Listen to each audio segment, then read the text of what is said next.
Para empezar por algún lado, Macri. Algunos dicen nueva derecha, otros dicen vieja derecha con nuevo discurso. ¿Qué es Cambiemos? Bueno, en principio es un experimento. Digamos, es un artefacto hecho de manera muy poco convencional para lo que son las pautas de comportamiento de la política argentina, y tiene, como todo experimento, la condición de que uno, al ser raro, al ser infrecuente, no sabe muy bien cómo va a terminar. Estamos viendo ahí un animal raro. ¿Por qué?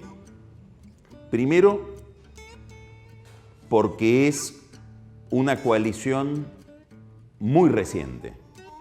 Segunda nota, digamos, novedosa o que obliga a observar con mucho detenimiento y a no tener un juicio definitivo, es un producto, dentro de esa coalición, el sujeto, el socio dominante, digamos, que es el PRO, es un producto de la crisis del 2001. Es decir, es un producto básicamente del enorme malestar de los sectores medios con la política que apareció en esa crisis. Es un producto de la impugnación de esos sectores al aparato de representación política a través del cual intervenían en el proceso, que es el radicalismo. Y acá ya tenés una rareza entonces extraordinaria, porque el PRO nace un poco como una experiencia antipolítica y, si querés ir un poco más allá, antirradical. En el fondo, tiene ese sesgo. Tercera rareza, un partido, si querés, relativamente representativo como el PRO, conducido por un empresario en un país que sospecha enormemente de la riqueza y del burgués como sujeto beneficioso o propicio para conducir un proceso político o dentro de la vida pública.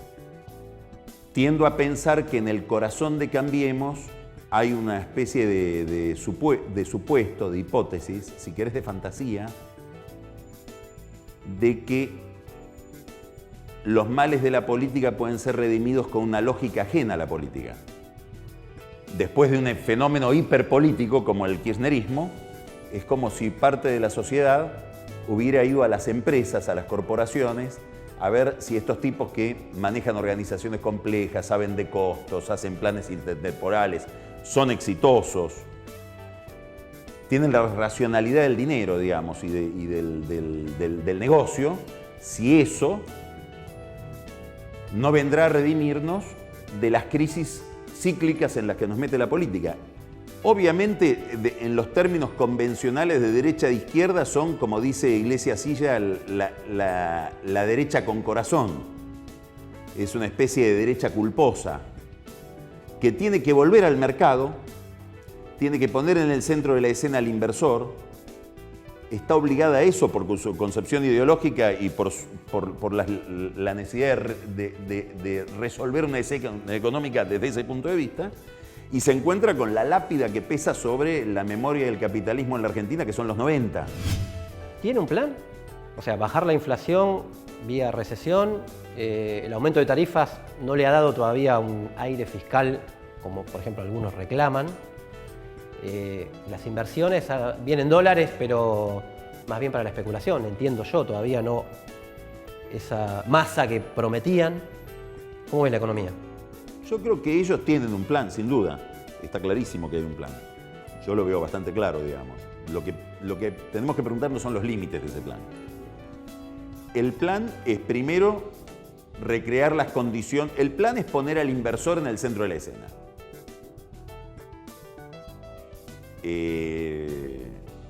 En contraposición con lo que fue la década anterior, que fue la década del consumidor. Para que eso suceda tenías que generar determinadas condiciones. Resolver el problema cambiario, que lo resolvieron, me parece, de manera impresionante. Creo que la apuesta fiscal es básicamente la reducción de los subsidios energéticos, todo lo que pueden, pero es casi el único ajuste importante, más un ajuste que hubo en la primera mitad del año de giros discrecionales a provincias, y reducir la inflación. Sin duda hay una polémica respecto del problema fiscal.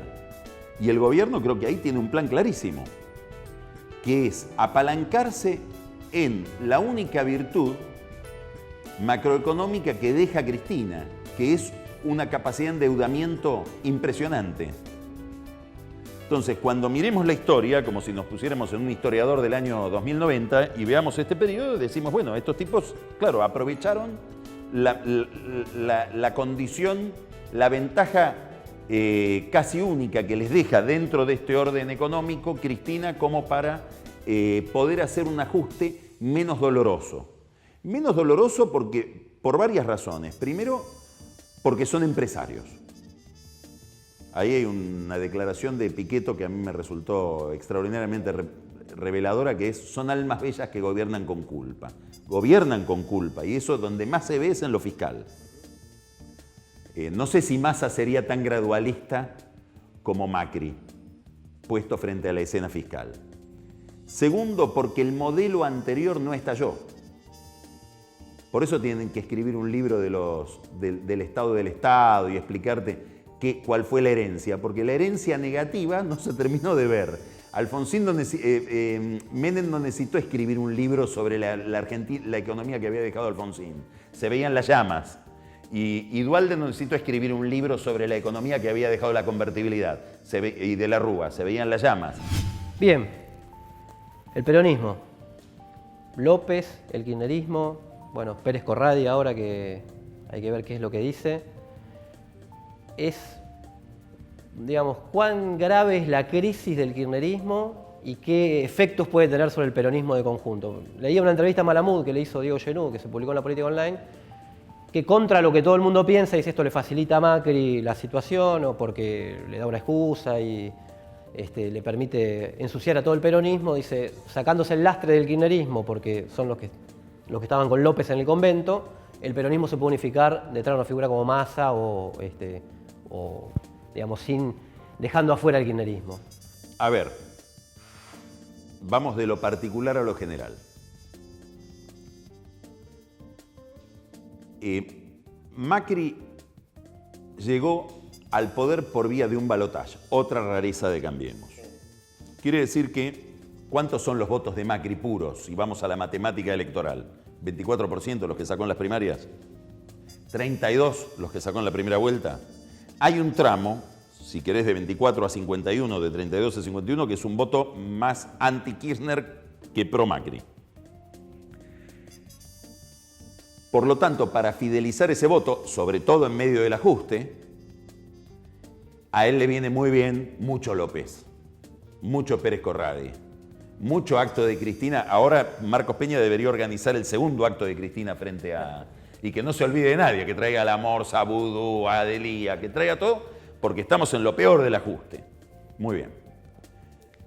Eso yo creo que es muy problemático para Macri. Pero no por la situación del peronismo, por la situación de Macri. ¿Por qué? Porque produce un nivel de excitación moral en la sociedad y sobre todo en su público al que le debe dar respuesta. Entre otras cosas, porque el escándalo no es en el negocio del petróleo. No es que encontramos un escándalo en el negocio financiero, lo encontramos en la obra pública, que es donde los Macri han estado instalados toda su vida. Entonces, no lo veo tan lineal el argumento de que esto necesariamente lo beneficia. Obviamente lo beneficia en el cortísimo plazo. Después está el otro problema que vos planteás. Digamos, en lo muy táctico, en lo miserablemente táctico, a él le convendría que Cristina no esté muerta y que haya una opción ultra kirchnerista, sobre todo en la provincia de Buenos Aires el año que viene para las elecciones, y que el peronismo siga siendo un peronismo de tres cabezas. Esto es lo particular. Lo general es que estamos ante un fenómeno de grandes dimensiones.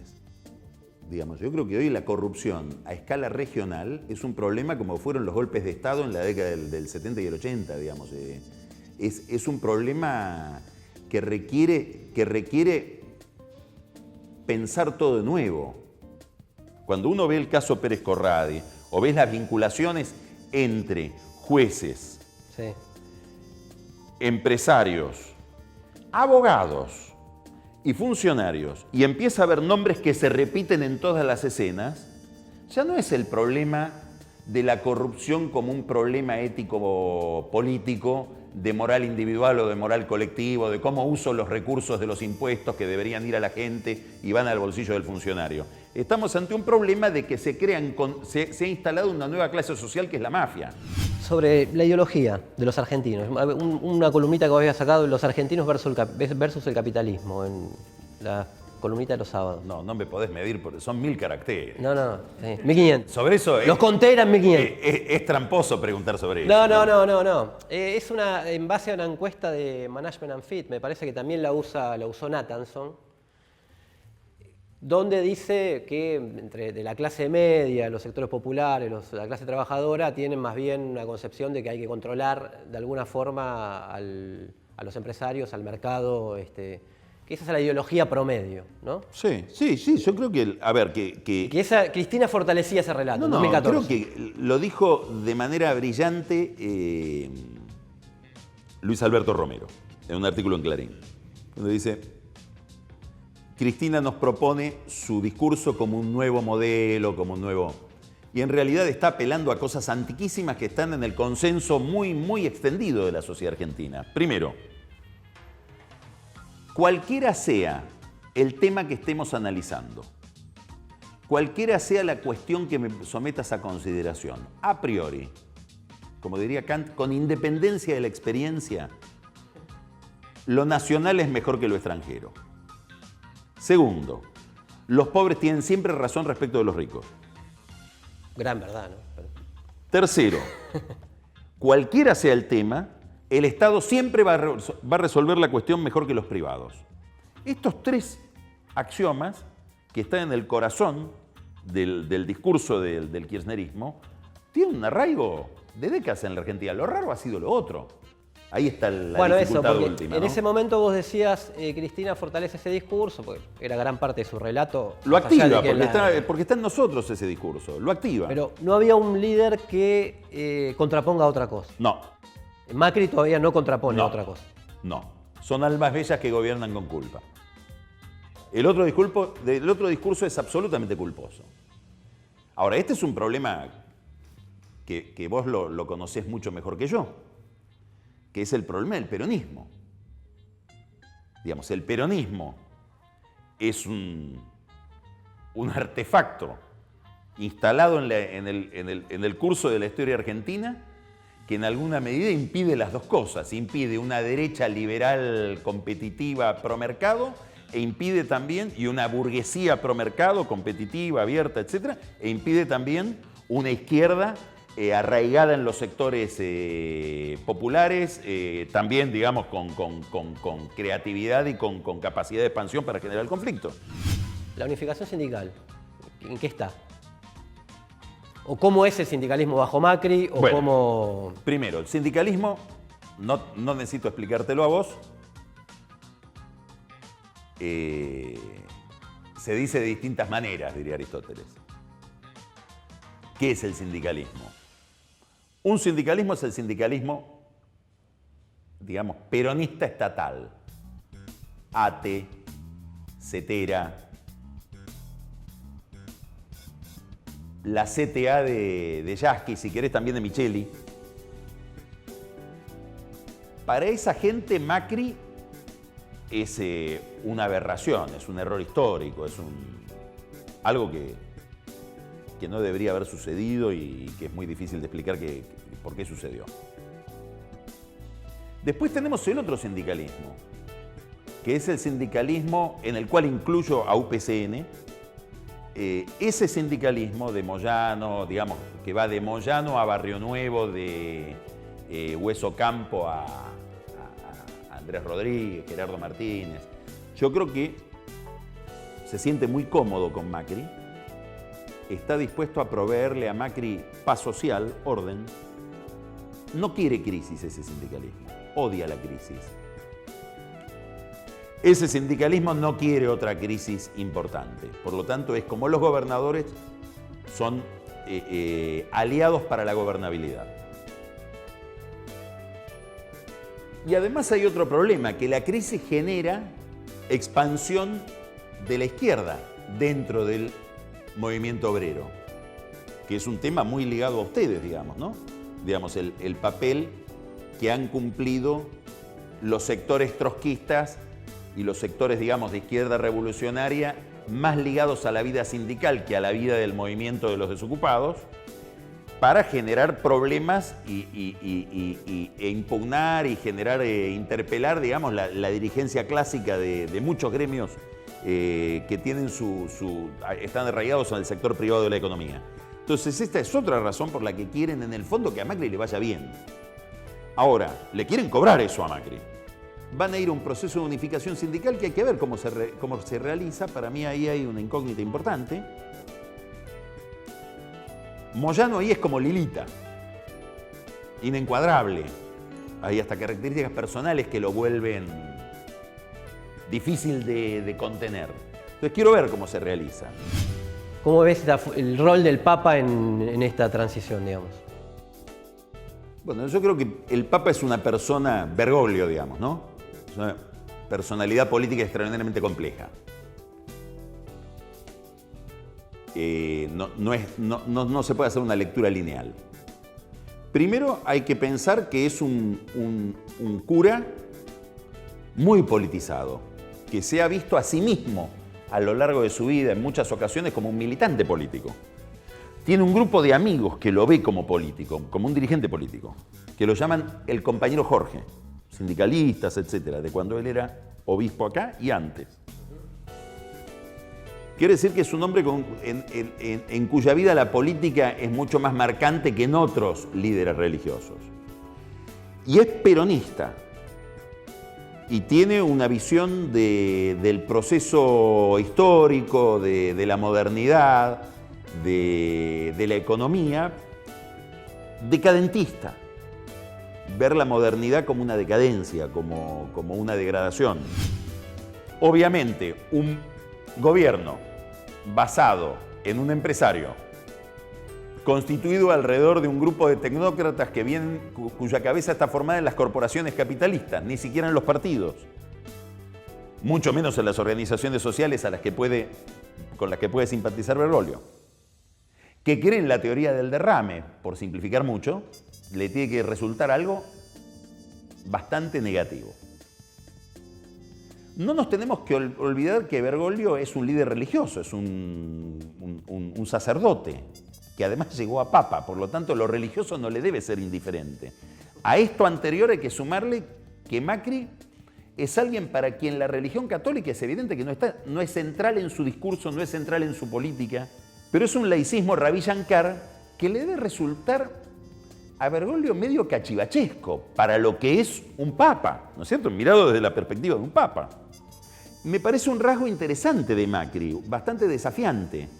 Yo no sé si hay algo de Durán Barba también en eso, de decir vos no te entregues, no te sometas, no hagas la de Joly, porque en parte tu liderazgo simbólicamente se puede también constituir a partir de cierta tensión con Bergoglio, que es el último jefe que quedó. Pero, ¿qué gravitación le ves? Durán Barba dice, no tiene ningún peso, no tiene 10 votos para graficarlo, digamos, ¿no? Pero me parece que es un chiste. Digamos, es obvio que en un país como la Argentina, donde hay el catolicismo, más allá del compromiso que tenga la gente con la religión, tiene un peso ideológico y simbólico extraordinario en la sociedad. En un gobierno presidido por un empresario rico, un gobierno de ricos, hay que mirar el patrimonio del gabinete, que está haciendo un ajuste. Bueno, llevarte bien o llevarte mal con aquel que maneja hoy el metro patrón de lo que es ajuste y de lo que no es ajuste, de lo que es socialmente aceptable y de lo que no es socialmente aceptable, es crucial desde el punto de vista táctico. ¿Qué pasa si el año que viene Bergoglio decide venir durante las elecciones y hablar en una misa con 1 millón de personas en la Avenida de Mayo, en la Avenida 9 de Julio? Durán Barba, ¿qué va a decir? ¿Cuántas divisiones tiene el Papa? Claro. No, me parece superficial esa lectura. Los servicios de inteligencia. Sí. ¿Cómo ves el submundo ese hoy? Yo creo que hay un dispositivo bastante mafioso de inteligencia. Si me preguntás a mí, yo creo que un gesto fenomenal que hubiera tenido Macri hacia la democracia de cerrar la CIDE, cerrar eso. Después ves qué haces con las funciones que tiene que tener el Estado respecto de esos problemas. Pero cerrarla, simbólicamente hubiera sido muy interesante. Hay una continuidad formidable. No es que vuelve, me parece que siempre estuvo.